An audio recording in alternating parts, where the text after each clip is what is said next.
मोतकफ़ीन हज़रात से मैं चंद गुजारिशात करना चाहता हूँ। याद रखें कि एतिकाफ़ का मकसद क्या है। एतिकाफ़ का, चूँकि अब यह हो सकता है आखिरी जुम्मा हो या हो सकता है एक जुम्मा हमें और मिल जाए, लेकिन उस वक़्त फिर एतिकाफ़ का वक़्त भी गुजर जाएगा। एतिकाफ़ का मकसद क्या है। एतिकाफ़, जब भी किसी चीज़ के मकसद को हम समझेंगे ना जी, उस चीज़ की सारी चीज़ें हमें समझ आ जाएंगी। एतिकाफ़ का मकसद ये है कि अपने रोज़मर्रा के तमाम मामूलात को अल्लाह तबारक व तआला के लिए तोड़ देना। देखिए ना जी, हमारे रोज़ के क्या मामूलात हैं। सुबह उठना है, सहरी करनी है, जो रमज़ान के मामूलात हैं। उसके बाद जनाब दफ्तर जाना है, दफ्तर से वापस आना है, कुछ कुरान पढ़ना है, फिर बच्चों के लिए इफ्तारी लेने जाना है, वगैरह वगैरह। ये सारे मामूलात हैं ना जी, एतिकाफ़ में ये सारे टूट जाते हैं। या रमज़ान के अलावा जो मामलात हैं, नाश्ता करना था, रोज़मर्रा के जनाब दौड़ धूप, एतिकाफ़ में ये सारे मामलात टूट जाते हैं। और हम इन मामलात को तोड़ते क्यों हैं? इन मामलात को तोड़ते इसलिए हैं कि किसी तरीके से अल्लाह तबारक व तआला का क़ुर्ब हमें मिल जाए, किसी तरीके से अल्लाह तबारक व तआला का क़ुर्ब हमें मिल जाए। क्योंकि एतिकाफ़ का माना ये है कि मैंने जनाब अपना घर बाहर छोड़ दिया, अपने बीवी बच्चे छोड़ दिए, अपना सामान छोड़ दिया, अपना कारोबार छोड़ दिया, रिश्ते नाते छोड़ दिए और छोड़कर जनाब मैं मस्जिद में आ गया। अल्लाह ताला के लिए मैं अलग थलग हो गया। समझ आ रही कि नहीं? ज़बान हाल से मोतकिफ़ ये बता रहा होता है। हमें इस फ़लसफ़े को समझना चाहिए, तब जाकर एतिकाफ़ का मज़ा आएगा, वरना तो टाइम पास करने के लिए मोबाइल साथ लेकर आएंगे। समझ आ रही कि नहीं? और एतिकाफ़ की फ़जीलत क्या है? एतिकाफ़ की फ़जीलत ये है, हुज़ूर नबी अकरम सल्लल्लाहु अलैहि वसल्लम ने फ़रमाया कि जिस शख़्स ने एक दिन का एतिकाफ़ किया, फ़रमाया कि अल्लाह तबारक व तआला उस शख़्स को जहन्नम से इतना दूर कर देंगे जितना ज़मीन और आसमान के दरमियान फ़ासला है, और जितना मशरिक़ और मग़रिब के दरमियान फ़ासला है। इतनी बड़ी फ़जीलत है। और फिर एक और बड़ी फ़जीलत क्या है कि ये ख़ुद हुज़ूर नबी अकरम सल्लल्लाहु अलैहि वसल्लम ने किया है और इसके सुन्नत पर अमल करना है।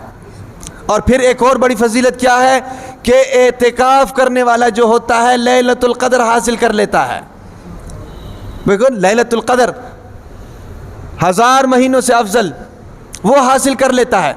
बिलफ़र्ज़ वल महाल, मोतकिफ़ जिस रात लैलतुल क़द्र थी उस रात वैसे ही सोया रहा, इबादत नहीं भी की, तब भी वो एतिकाफ़ की इबादत में तो कम अज़ कम है।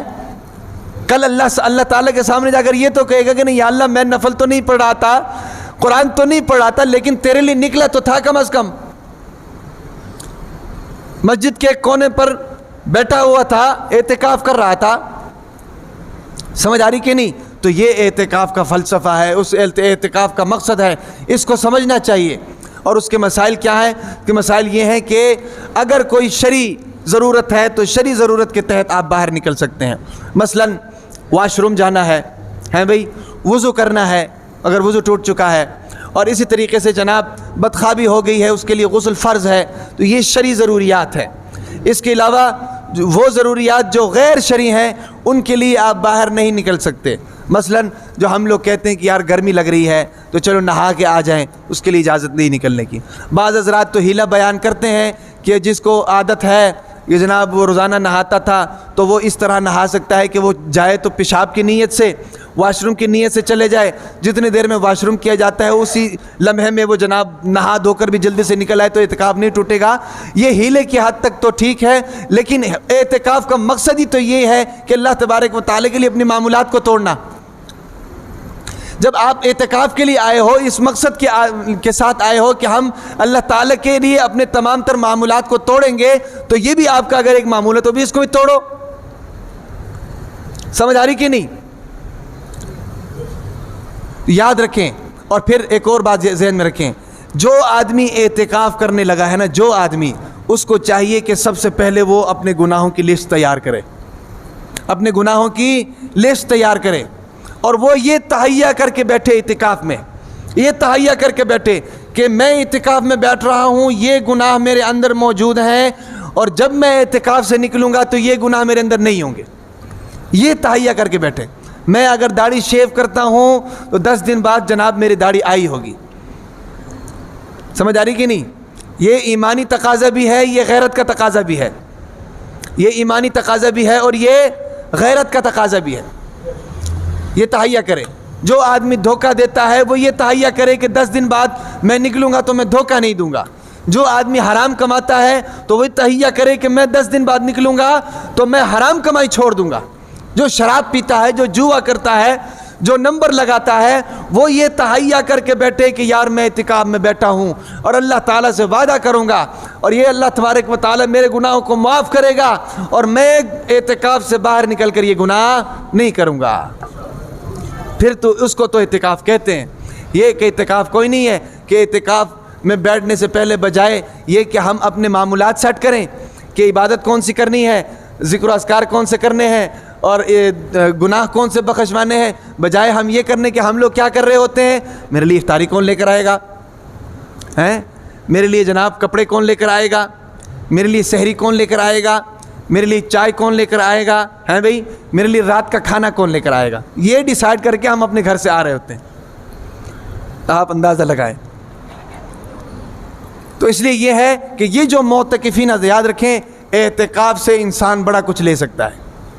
हज़रत मूसा अलैहिस्सलाम ने भी एतिकाफ़ किया था 40 दिन का, रोज़ा भी रखा था, एतिकाफ़ भी किया था, बदले में अल्लाह ने दिया क्या, तौरात दे दिया। हज़रत ईसा अलैहिस्सलाम ने भी 40 रोज़ का एतिकाफ़ किया था, 40 रोज़े भी रखे थे, बदले में अल्लाह ने दिया क्या था, इंजील जैसी किताब दे दी। और ख़ुद हुज़ूर नबी अकरम सल्लल्लाहु अलैहि वसल्लम नबूवत मिलने से पहले गारे हिरा में जाकर एतिकाफ़ ही तो किया करते थे, तन्हाई में चले जाते थे, अल्लाह तबारक व तआला के साथ ताल्लुक़ जोड़ देते थे, अल्लाह तबारक व तआला के ज़िक्र अस्कार में मशगूल होते थे। और बदले में अल्लाह ताला ने दिया क्या, इक़रा बिस्मि रब्बिकल्लज़ी खलक़ खलक़ल इंसान मिन अलक़ इक़रा व रब्बुकल अकरम अल्लज़ी अल्लम बिल क़लम अल्लमल इंसान मा लम यअलम। कुरान जैसी अजीम नेमत दे दी। समझ आ रही कि नहीं? तो ये हमारा एतिकाफ़ उसका एक अक्स होना चाहिए, उसका एक अक्स होना चाहिए। बजाय ये कि हम एतिकाफ़ में बैठकर गपशप लगाएं, बजाय ये कि हम एतिकाफ़ में बैठकर मोबाइल से टाइम पास करें। एतिकाफ़ में बैठने का मकसद ये होना चाहिए कि हमारी नज़र और हमारी तवज्जो जो है, तमाम तर तवज्जुहात अल्लाह तबारक व तआला की तरफ लगी हों। समझ आ रही कि नहीं? बजाय गपशप लगाने के, बजाय इधर उधर जनाब हंसी मजाक करने के, उस एतिकाफ़ से भरपूर फ़ायदा उठाना चाहिए और अल्लाह तबारक व तआला का क़ुर्ब हासिल करना चाहिए।